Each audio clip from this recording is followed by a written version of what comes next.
பிஸ்மில்லாஹிர் ரஹ்மானிர் ரஹீம். அறிவுபூர்வமான இஸ்லாமிய கோட்பாடு. இந்த பிரபஞ்சம் மற்றும் மனிதன் பற்றி இறைத்தூதர்கள் சமர்ப்பித்துள்ள இக்கோட்பாடு ஒரு நிறைவான கோட்பாடு. இதன் ஒவ்வொரு பகுதியிலும் தர்க்க ரீதியான ஒரு தொடர்பு உள்ளது. ஒரு பகுதி இன்னொரு பகுதியுடன் முரண்பட்டதாக இல்லை. இதில் பிரபஞ்ச நிகழ்வுகள் அனைத்துக்கும் முழு ஆதாரங்களும் அதன் அடிச்சூடுகள் அனைத்துக்கும் முழு விளக்கங்களும் கிடைக்கின்றன. ஆராய்ச்சி மற்றும் அனுபவங்களால் மனிதன் பெறும் அறிவுகள் அனைத்துமே இக்கோட்பாட்டுக்கு பொருத்தமாகவே உள்ளன. எனவே இது ஓர் அறிவியல் பூர்வமான கோட்பாடு. விஞ்ஞான பூர்வமான எத்தகைய விளக்கம் தந்தாலும் அது இதற்கு முற்றிலும் பொருந்தும். இக்கோட்பாட்டை தகர்த்துவிடக்கூடிய எந்த ஒரு அறிவியல் நோக்கும் அனுபவமும் இதுவரை மனித வரலாற்றில் தோன்றவே இல்லை. ஆகவே இது என்றும் உறுதியாக நிலைத்து நிற்கும் ஒரு கோட்பாடு. உலக வரலாற்றில் தகர்ந்து போன கொள்கைகள், கோட்பாடுகள் போன்றவற்றின் வரிசையில் இதை சேர்க்க முடியாது. பிரபஞ்ச அமைப்பை பற்றிய ஆராய்ச்சிக்கும் அதன் பார்வைக்கும் இஸ்லாமிய கோட்பாடு மிகவும் பொருத்தமாக காணப்படுகிறது. பிரபஞ்சத்தில் காணப்படும் வலுவான ஒழுங்குமுறையை கண்டபின் இதை ஆளுபவன் ஒருவன் இல்லை என்று சொல்வதை விட ஒருவன் இருக்கிறான் என்ற முடிவுக்கு வருவதே அறிவார்ந்த சொல்லாக இருக்க முடியும். இதேபோல பிரபஞ்ச ஒழுங்குமுறையை கண்ட பின்னும் இது ஓர் ஏகாதிபத்திய சக்தியின் மத்திய நிர்வாக அமைப்புக்கு உட்பட்டதல்ல, பல ஆளுநர்களின் நிர்வாக அமைப்புகளின் கீழ் இயங்குகிறது என்று நம்புவதை விட ஒரு மத்திய நிர்வாக அமைப்பின் கீழ்தான் இயங்குகிறது, இதை ஆளுபவன் சர்வ அதிகாரம் படைத்த ஒருவனே என்று முடிவு செய்வதே மிக பொருத்தமானது. இதேபோல வெளிப்படையாகவே உணரும் வகையில் அமைந்த இப்பிரபஞ்ச நிர்வாக அமைப்பின் மகத்துவம் உணர்ந்து இது எத்தகைய நோக்கும் இல்லாமல் உருவானது, வெறும் சிறு பிள்ளை விளையாட்டு, திருவிளையாடல் என்று எண்ணுவதை விட ஒரு மகத்தான நோக்கத்தை கொண்ட சூட்சுமமிக்க நிர்வாகம் என்ற கருத்தியலே அறிவுக்கு ஏற்றவாதமாகும். யதார்த்தத்தில் இப்பிரபஞ்சத்தின் நிர்வாக அமைப்பு ஓர் அரசாங்கம் போன்றது. மனிதன் அதன் கீழ் உள்ள ஒரு குடிமகன் என்று நாம் சிந்திக்கும் போது மனிதன் சுய அதிகாரம் படைத்தவனாக, பதில் சொல்ல தேவையில்லாதவனாக, பொறுப்பற்றவனாக இருக்க வாய்ப்பில்லை. ஓர் அதிகார சக்திக்கு உட்பட்ட குடிமகனாக இருப்பதே மனிதனுக்குரிய தகுதியாக இருக்க முடியும், இருக்க வேண்டும். இதுவே நமது அறிவுக்கு மிக பொருத்தமானதாக உள்ளது. அறிவுபூர்வமாக நாம் சிந்தித்து பார்த்தாலும் இது முற்றிலும் ஒரு நடைமுறைக்கேற்ற கோட்பாடாக தெரிகிறது. மனித வாழ்வுக்கான ஒரு முழுமையான திட்ட பார்வை மிகவும் விளக்கமான முறையில் இக்கோட்பாட்டால் அமைவதை நாம் காண்கிறோம். ஒழுக்கம், தத்துவம், பண்பாடு, கல்வி, கலை, கலாச்சாரம், இலக்கியம், தொழில், அரசியல், போர், சமாதானம், பண்பாட்டு உறவுகள் போன்ற அனைத்துக்கும், சொல்லப்போனால் வாழ்வின் அனைத்து துறைகளுக்கும் தேவைகளுக்கும் இது வலுவான அடித்தளத்தை அமைத்து தருகிறது. வாழ்வின் எந்த துறையாக இருந்தாலும் அது சம்பந்தமாக தனது நடைமுறையை அமைத்து கொள்ள மனிதன் இக்கோட்பாட்டுக்கு வெளியே போக வேண்டிய அவசியம் இல்லை. இறுதியாக இக்கோட்பாட்டால் உலக வாழ்வில் எத்தகைய நடைமுறை உருவாகிறது, அதனால் தனி மனித வாழ்வில் ஏற்படும் விளைவுகள், சாதகங்கள் எவை என்பதை இப்போது கவனிப்போம். அறியாமை கோட்பாடுகள் மனிதனின் தனிப்பட்ட வாழ்வில் உருவாக்குகின்ற நடைமுறைகளுக்கு மாற்றமான ஒரு நடைமுறையை இந்த கோட்பாடு உருவாக்குகிறது. ஒரு பொறுப்புள்ள, கட்டுப்பாடு மிக்க ஒரு நடைமுறையையே ஏற்படுத்தி உள்ளது. இந்த கோட்பாட்டின் மீது நம்பிக்கை கொள்வதின் யதார்த்தமான பொருள் இதுதான். மனிதன் இந்த உலகத்தையும் அதிலுள்ள அனைத்து பொருட்களையும் தனது உடல், அதன் ஆற்றல்களையும் தனது சொந்த உடைமைகள் எனக் கருதி தனது விருப்பம் படி பயன்படுத்தக்கூடாது. இவை அனைத்தும் ஏக இறைவனின் உடைமைகள் என எண்ணி அவன் வழங்கிய சட்ட திட்டங்களுக்கு உட்பட்டு அவற்றை பயன்படுத்த வேண்டும். தனக்கு வழங்கப்பட்டுள்ள அனைத்து பொருட்களும் இறைவனின் அமானிதங்கள் என்று உணர வேண்டும். மேலும் மனிதனின் எந்த ஒரு செயலும் அசைவும், ஏன் அவனது இதயத்தில் மறைந்துள்ள எல்லாவித எண்ணங்களும் இறைவனின் பார்வையிலிருந்து தப்பாது. இப்படி அனைத்து வகையான அறிவும் ஞானமும் உள்ள இறைவனுக்கு நான் பதில் சொல்லியாக வேண்டும் என்ற உளப்பாங்குடன் அவற்றை பயன்படுத்த வேண்டும். இவ்வாறு நம்பும் மனிதன் எந்த நிலையிலும் ஒரு வரம்புக்கு கட்டுப்பட்டு இருப்பான் என்பது உறுதி. அவன் தனது இச்சைகளுக்கு அடிபணிவதில் கடிவாளமில்லாத குதிரையாகிவிட மாட்டான். கொடுமைக்காரனாக, வஞ்சகமிக்கவனாக ஆகமாட்டான். அவனது நடத்தையில் முழு நம்பிக்கை கொள்ள முடியும். சட்ட திட்டங்களுக்கு கட்டுப்பட்டு நடக்க அவனுக்கு வேறு எந்தவிதமான வெளி நிர்பந்தமும் தேவையில்லை. அவனது உள்ளத்தில் இயற்கையாக ஒழுக்க விதிகளுக்கு கட்டுப்பட்டு நடக்கும் வலுவான உணர்வு பிறந்து விடுகிறது. அது அவனை எல்லா சந்தர்ப்பங்களிலும் உண்மை, நேர்மையின் மீது நிலைத்திருக்கச் செய்கிறது.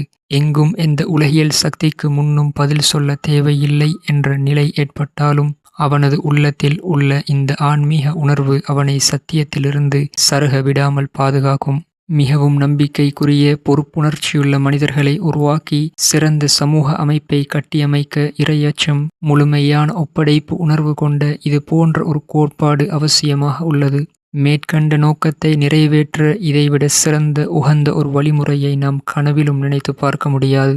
இன்னும் கவனியுங்கள், இந்த கோட்பாடு மனிதனை கடுமையாக உழைக்கத் தூண்டுவதுடன் அதன் முயற்சியில் ஈடுபடும் போது இச்சைகளுக்கு அடிபணிதல், சுயநலம், குறுகிய தேசியவாதம் பேணல் போன்றவற்றுக்கு பதிலாக நேர்மை பேணல், பொதுநலம், உலகளாவிய பரந்த மனப்பான்மை, உயர்ந்த குறிக்கோளை அடைதல் போன்றவற்றின் வழியில் மனிதனை நடைபோட வைக்கிறது. நான் உலகில் வீணாக படைக்கப்படவில்லை. இறைவன் என்னை இங்கு பணிபுரிய செயலாற்ற அனுப்பியுள்ளான். எனது வாழ்வு எனக்காகவோ என்னை சார்ந்தவர்களுக்காகவோ மட்டும் உருவானதல்ல, மாறாக இறைவன் விரும்பும் பணியை செய்திட அது உருவானது. மேலும் எனது ஆயுளையும் எனக்கு வழங்கப்பட்ட ஆற்றல்களையும் எவ்விதம் செலவு செய்தேன் என்று விசாரிக்கப்படாமல் நான் விடப்பட மாட்டேன் என்று உறுதியாக ஒரு மனிதன் நம்புகிறான். இவ்விதம் நம்பிக்கையுடையவனை விட அதிகமாக பாடுபடுபவன், தூய எண்ணத்துடன் உழைப்பவன், பயன் தரும் முயற்சிகளில் ஈடுபடுபவன் உலகில் வேறு யார் இருக்க முடியும்? ஆகவே இந்த கோட்பாடு மிகச்சிறந்த மனிதர்களை உருவாக்குகிறது என்பது உண்மை. இதன் மூலம் தனிமனித வாழ்வில் ஏற்படும் நல்ல விளைவுகளை விட வேறு கோட்பாட்டை பின்பற்றுவதால் பெற முடியாது. இனி இந்த கோட்பாடு எத்தகைய சமூக அமைப்பை உருவாக்குகிறது என்று கவனிப்போம். அனைத்துக்கும் முதலாவதாக, மனிதர்கள் இணைந்து வாழும் சமூக அமைப்புக்கான அடித்தளத்தையே இந்த கோட்பாடு முற்றாக திருத்தி அமைத்து விடுகிறது. இக்கோட்பாட்டின்படி மனிதர்கள் அனைவரும் இறைவனின் அடியார்கள், குடிமக்கள். எனவே அனைவருடைய உரிமைகள், தகுதிகள், வாய்ப்புகள் சரிசமனானவை. எந்த தனிப்பட்ட மனிதனுக்கோ, குடும்பத்துக்கோ, வம்சத்துக்கோ, வர்க்கத்துக்கோ, சமூகத்துக்கோ எவ்வித தனிப்பட்ட உயர்வோ, மேன்மையோ, உரிமையோ கிடையாது. இதன் மூலம் ஒரு மனிதன் சக மனிதன் மீது செலுத்தும் ஆதிக்கம், ஒருவன் இன்னொருவனை விட மேம்பட்டவன் என்ற பெயரில் உருவாகும் வேறுபாடு போன்றவை வேரோடு கிள்ளி எறியப்பட்டு விடுகின்றன.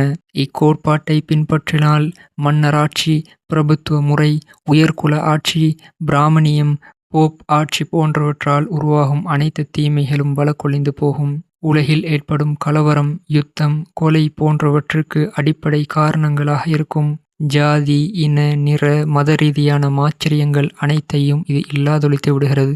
இக்கோட்பாட்டின்படி இந்த பூமி முழுவதும் இறைவனின் உடைமைகளாகிவிடுகிறது. அனைத்து மனிதர்களும் ஒரே தாய் தந்தையின் ஆதாம் ஏவாளின் வழித்தோன்றல்களாகவும் இறையடியார்களாகவும் மாறிவிடுகிறார்கள். மனித மாண்பு என்பது செல்வாக்கு, சொல்வாக்கு, வம்சம், பரம்பரை, கருப்பன், வெள்ளையன் என்பவற்றின் அடிப்படையில் இல்லாமல் இறையச்சம், ஒழுக்கத்தின் மீது அமைகிறது. யார் பிறரை விட இறைவனை அஞ்சியும் பயந்தும் வாழ்கிறார்களோ அவரே இறைவனிடம் சிறப்பு பெறுகிறார். இதேபோல பரஸ்பர மனித தொடர்பு, உறவு அல்லது பிரிவு ஆகியவற்றின் அடிப்படையும் இந்த கோட்பாட்டால் மாற்றி அமைக்கப்பட்டு விடுகிறது. நடைமுறை வாழ்வில் மனிதன் கூட்டு வாழ்வுக்கான சமூக அமைப்பின் அடிப்படைகளை தாமாக வகுத்து கொண்டான். ஆனால் அவன் வகுத்த விதிகள் மனித இனம் முழுவதையும் கணக்கற்ற பிரிவுகளாக கூறு போட்டதோடு அவற்றுக்கிடையே கடக்க முடியாத பெரும் சுவர்களையும் எல்லை கோடுகளையும் ஏற்படுத்தி விடுகின்றன. ஏனெனில் தேசம், சமூகம், வம்சம், நிறம் போன்ற உறவை மனிதன் மாற்றிவிட முடியாது. ஒரு பிரிவிலிருந்து இன்னொரு பிரிவுக்கு மனிதன் மாறிவிடவும் இயலாது. இதற்கு மாறாக இஸ்லாமிய கோட்பாடு பரஸ்பர மனித உறவு பிரிவினையின் அடிப்படைகளை இறைவனுக்கு அடிபணிதல், அவன் கட்டளைகளுக்கு அஞ்சி நடத்தல் ஆகியவற்றின் மீது அமைக்கிறது. படைப்பினங்களுக்கு வழிபடுவதை விடுத்து அவற்றை படைத்த இறைவனுக்கு மட்டும் வழிபடுவதை ஏற்றுக்கொள்பவர்கள், இறைவனின் சட்டதிட்டங்களை மட்டுமே தங்களது வாழ்க்கையில் பின்பற்றத்தக்க ஒரே சட்டமாக ஒப்புக்கொள்கின்றவர்கள். இவர்கள் அனைவரும் ஒரே கூட்டமைப்புக்குள் வந்துவிடுகிறார்கள். அவ்வாறு ஏற்றுக்கொள்ளாதவர்கள் வேறு ஒரு கூட்டத்தினராக ஆகிவிடுகின்றனர். இவ்வாறாக அனைத்துவித வேற்றுமைகளும் ஒழிந்து போகின்றன. ஆனால் ஒரேயொரு வேறுபாடு மட்டும் எஞ்சியிருந்து விடுகிறது. அதுவும் கூட தீர்க்கப்படக்கூடிய, தவிர்க்கக்கூடிய ஒன்றுதான். எந்த சந்தர்ப்பத்திலும் எந்த மனிதனும் தனது கொள்கைகளையும் வாழ்க்கை நடைமுறையையும் மாற்றிக்கொண்டு வேறொரு சமூக கூட்டமைப்பில் இணைந்து கொள்வதும் சாத்தியமே. ஆக சத்தியத்துக்கு ஆதரவான ஓர் அமைப்பு, அதற்கு எதிரான ஓர் அமைப்பு, இரண்டும் மட்டுமே எஞ்சி நிற்கும். ஏனைய வேறுபாடுகள் அனைத்தும் களையப்பட்டுவிடும். மேற்கண்ட சீரமைப்பால் இந்த கோட்பாடு எத்தகைய சமூக அமைப்பை உருவாக்குகிறது, எவ்வித நல்ல தாக்கங்களை ஏற்படுத்துகிறது என்பதை பாருங்கள்.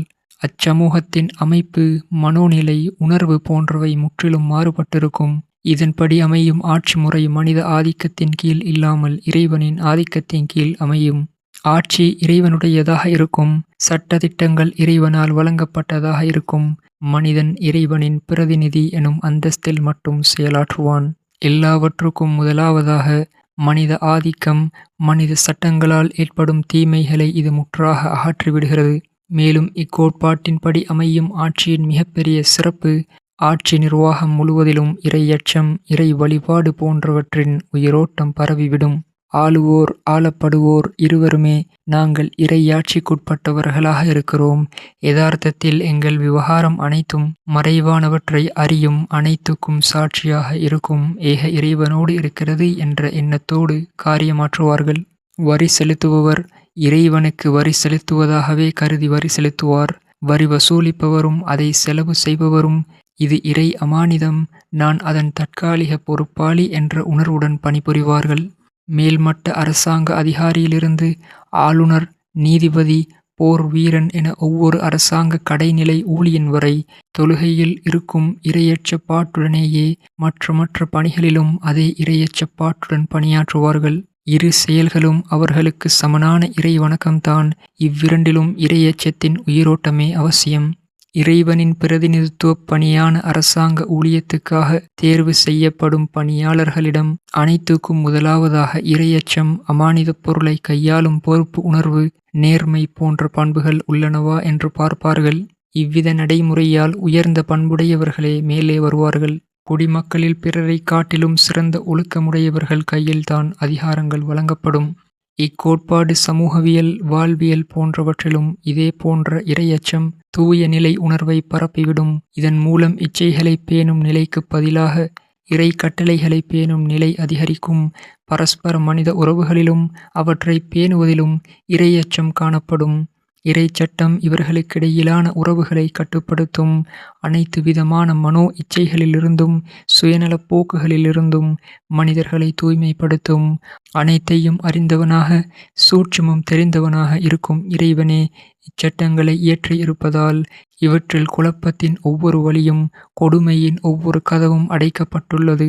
மனித இயல்புகள் அதன் தேவைகளையும் கருத்தில் கொண்டு அதற்கேற்ற நிதானத்தையும் மிதவாதத்தையும் கொண்டதாக இறைச்சட்ட திட்டங்கள் அமைந்துள்ளன. இக்கோட்பாட்டின் அடிப்படையில் உருவாகும் சமூக அமைப்பின் முழு சித்திரத்தையும் உங்கள் முன் விளக்க எனக்கு போதிய அவகாசம் இல்லை. ஆனால் நான் இதுவரை விளக்கியவற்றிலிருந்து இந்த பிரபஞ்சம் மற்றும் மனிதன் குறித்து இறை தூதர்கள் எந்த கருத்தை, கொள்கையை முன்வைத்துள்ளார்களோ அது எத்தகைய நடைமுறையை தோற்றுவிக்கிறது, அதன் விளைவு எவை என்பவற்றை நீங்கள் புரிந்து கொள்ளலாம். இது காகிதத்தில் தீட்டப்பட்ட வெறும் கற்பனை சித்திரம் அல்ல. மாறாக வரலாற்று பக்கங்களில் இக்கொள்கையின் அடிப்படையில் ஒரு சமூக அமைப்பும் ஓர் ஆட்சி முறையும் நிறுவிக் காட்டப்பட்டுள்ளன. இந்த கொள்கை கோட்பாட்டின்படி உருவாக்கப்பட்ட மனித சமுதாயத்தை விட சிறந்த சமுதாயம் உலகில் உருவான வரலாறு இல்லை. இந்த ஆட்சி அமைப்பை விட வேறெந்த ஆட்சி அமைப்பும் மனித சமூகத்துக்கு மன நிம்மதியையும் உலக அமைதியையும் வழங்கவில்லை. இச்சமூக அமைப்பில் உருவான மனித மாணிக்கங்களின் ஒழுக்க மாண்பும் கடமையுணர்வும் எத்துணை சிறப்பாக இருந்தது என்பதற்கு ஒரு பானை சோற்றுக்கு ஒரு சோறு பதம் என்பதற்கிணங்க ஒரு சிறிய சிறந்த சான்று இதோ.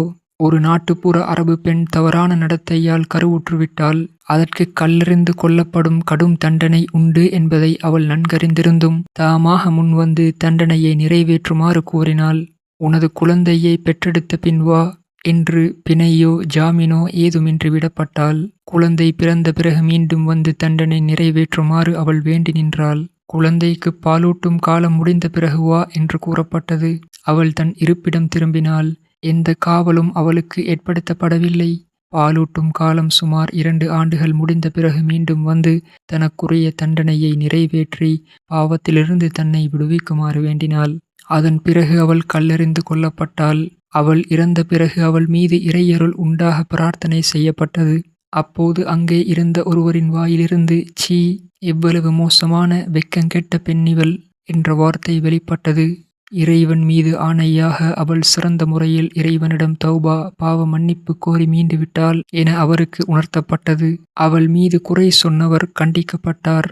இக்கோட்பாடு தோற்றுவித்த சமூகத்தில் உள்ள மனிதர்களின் உயர் ஒழுக்க நிலை இதுவாக இருந்தது. இப்போது இக்கோட்பாட்டின்படி அமைந்த ஆட்சி நிலை எவ்வாறு இருந்தது என்பதை பாருங்கள். குறித்த அந்த அரசாங்கத்தின் வருவாய் கோடிக்கணக்கை எட்டியிருந்தும் அதன் கருவூலங்கள் பாரசீகம், சிரியா, எகிப்து போன்ற நாடுகளின் செல்வங்களால் நிரம்பிக் கொண்டிருந்தும் அவ்வரசாங்கத்தின் ஜனாதிபதி 150 ரூபாய் மட்டுமே மாத ஊதியம் பெற்று வந்தார். அவ்வாட்சியில் வாழ்ந்த மக்களின் நிலை எப்படி இருந்தது என்றால், அவர்கள் மத்தியில் ஜகாத்தை பெற தகுதியானவர் ஒருவர் கிடைப்பாரா என தேடியும் தென்படாத அளவுக்கு அவர்கள் பலம் பெற்றிருந்தார்கள். இவ்வளவு பெரிய வரலாற்று பூர்வமான ஆதாரங்கள், அனுபவங்கள் கிடைத்த பிறகும் பிரபஞ்ச அமைப்பின் யதார்த்த நிலை, அதில் மனிதனின் தகுதி குறித்து இறைத்தூதர்கள் வழங்கிய இந்த கோட்பாடு சத்தியமானது, உண்மையானது என்று யாராவது மனநிறைவு கொள்ளவில்லை என்றால் அத்தகைய மனிதனை திருப்தி செய்ய வேறு எந்த வழியும் இல்லை. இறைவன், வானவர்கள், மறுமை வாழ்வு தொடர்பான உண்மைகள் குறித்து மனிதன் தனது புலனறிவால் பெறப்படும் அறிவின் மூலம் நேரடியாக அறிந்து கொள்ள முயன்றால் அது முற்றிலும் சாத்தியமில்லாத ஒரு செயலாகும். எங்கே இவ்வாறு நேரடியாக கண்டு அறிந்து கொள்ள வாய்ப்பில்லையோ அங்கே அது சரியா தவறா என்பதை தீர்மானிப்பதற்கான ஒரே கல் அனுபவம் ஒன்றுதான். ஓர் எடுத்துக்காட்டு பார்ப்போம். மருத்துவர் நோயாளியின் உடலில் உண்மையில் என்ன கோளாறு உள்ளது என்பதை ஆய்வு செய்து அறிய முடியவில்லை என்றால் பல்வேறு மருந்துகளை நோயாளிக்கு கொடுத்து பார்க்கிறார். எந்த மருந்து அவனது உடலில் உள்ள இருட்டறைக்குள் சென்று சரியான இலக்கை அடைந்து அவனது நோயை குணப்படுத்தி விடுகிறதோ அந்த மருந்து நோயாளியிடமுள்ள நோய்க்கான பொருத்தமான நிவாரணம் என்பதற்கு அதுவே போதுமான ஆதாரமாகும். இதே விதமாக மனித வாழ்வின் இயந்திரம் வேறு எந்த கோட்பாட்டாலும் செம்மைப்படவில்லை என்றால் இறைத்தூதர்களின் கோட்பாட்டினால் மட்டுமே செம்மையானால் அதுவே இந்த கோட்பாடு சத்தியமானது, உண்மை நிலைக்கு ஏற்றது என்பதற்கு பொருத்தமான சான்றாகும். ஆக யதார்த்தத்தில் இந்த பிரபஞ்சம் ஏக இறைவனின் அரசாங்கம். உண்மையில் இவ்வுலக வாழ்வுக்கு பின் இன்னொரு மறுமை வாழ்வு உள்ளது. அங்கே மனிதன் தனது உலக வாழ்வில் செய்த நல்ல தீய செயல்களுக்கு கணக்கு கொடுக்க வேண்டியது இருக்கும் என்ற இறைத்தூதர்களின் போதனை கோட்பாடு முற்றிலும் சத்தியத்தின் பாற்பட்டது என்பதில் எல்லளவும் சந்தேகம் இல்லை. அஸ்ஸலாமு அலைக்கும் வரஹ்மத்துல்லாஹி வபரகாத்துஹு.